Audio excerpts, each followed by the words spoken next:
Hi friends, welcome to நான் விரும்பும் சமையல். இன்றைக்கி நம்ம சூப்பரான ரவையை வச்சு ஒரு ஈவினிங் ஸ்நாக்ஸ் பண்ணலாமா? ஃபஸ்ட் டைம் எங்கள் சேனலை பார்க்குறவங்க சப்ஸ்கிரைப் பண்ணிவிட்டு பாருங்கள். இப்போ நான் மிக்ஸி ஜாரில் 1 கப் ரவை எடுத்துருக்கிறேன்.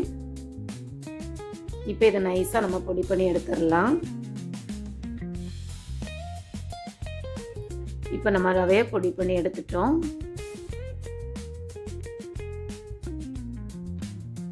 பாருங்கள், இந்த அளவுக்கு நம்ம நல்லா நைஸாக அதை பொடி பண்ணி எடுத்துட்டோம்.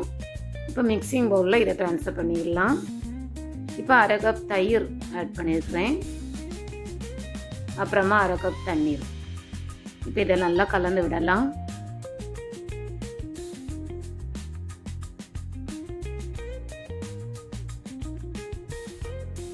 இதை நல்லா கலந்து விட்டுட்டு ஒரு மூடி போட்டு மூடி வச்சுருங்க. ஒரு 15 மினிட்ஸ் அப்படியே இருக்கட்டும். இப்போ இதுக்கு ஒரு சட்னி ரெடி பண்ணலாம். மிக்ஸி ஜாரில் ஒரு கைப்பிடி அளவு தேங்காய் எடுத்துருக்கிறேன்.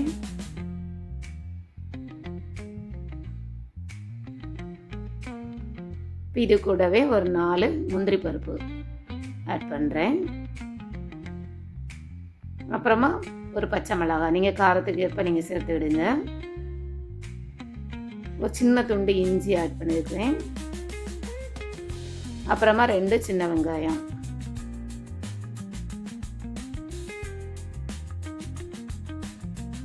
ஒரு 1/4 டீஸ்பூன் அளவு ஜீரகம், கொஞ்சமாக கருவேப்பிலை, அப்புறமா சட்னிக்கு தேவையான அளவு உப்பு ஆட் பண்ணிடலாம். இப்போ தேவையான அளவு தண்ணி விட்டு நம்ம இதை அரைச்சி எடுத்துடலாம்.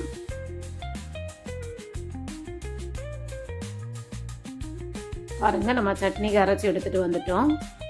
இப்போ இதுக்கு ஒரு தாளிப்பு நம்ம ரெடி பண்ணலாம்.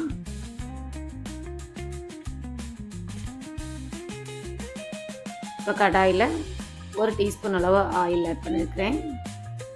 ஆயில் ஹீட் ஆன உடனே கொஞ்சமாக கடுகு, ஒரு 1/4 டீஸ்பூன் கடுகு,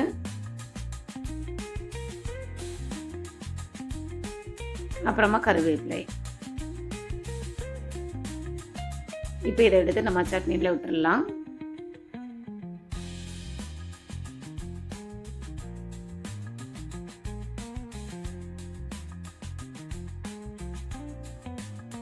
இப்போ நம்ம சட்னி ரெடி பண்ணிட்டோம். சூப்பராக இருக்கும் அந்த சட்னி. பாருங்கள், இப்போ வந்து ஒரு 15 மினிட்ஸுக்கு அப்புறமா இந்த ரவையை நீங்கள் எடுத்து பார்த்தீங்கன்னா நல்லா சாஃப்டாக இருக்கும். இப்போ இது கூடவே ஒரு பெரிய வெங்காயம் பொடியாக கட் பண்ணி அதில் ஆட் பண்ணலாம். அப்புறமா 2 பச்சை மிளகாய், அதுவும் பொடியாக கட் பண்ணி ஆட் பண்ணியிருக்கிறேன். நீங்கள் காரத்துக்கு ஏற்ப சேர்த்துக்கிடுங்க. அப்புறமா ஒரு சின்ன துண்டு இஞ்சி, அதுவும் பொடியாக கட் பண்ணி ஆட் பண்ணியிருக்கேன். கருவேப்பிலை, அதுவும் பொடியாக கட் பண்ணி இதில் சேர்க்கலாம்.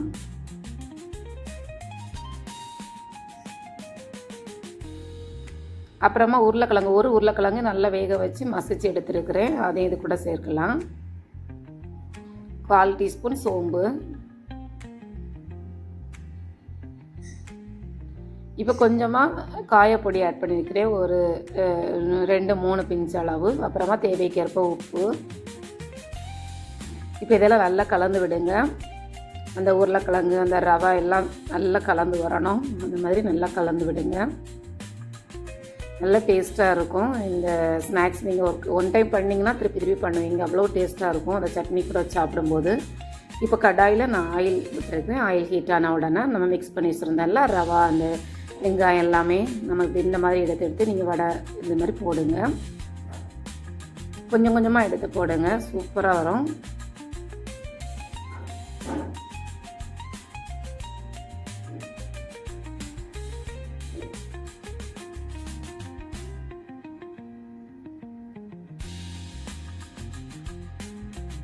பாருங்கள், இப்படி திருப்பி விடுங்க கோல்டன் கலரில் வர்றது வரைக்கும்.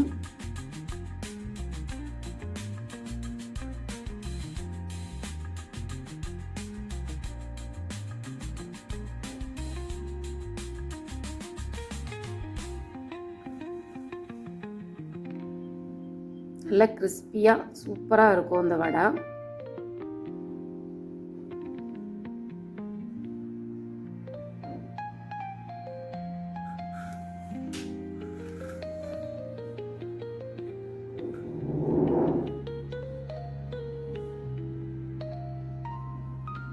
பாருங்கள். இப்போ அடுத்ததும் அதே மாதிரி நம்ம போட்டு எடுக்கலாம்.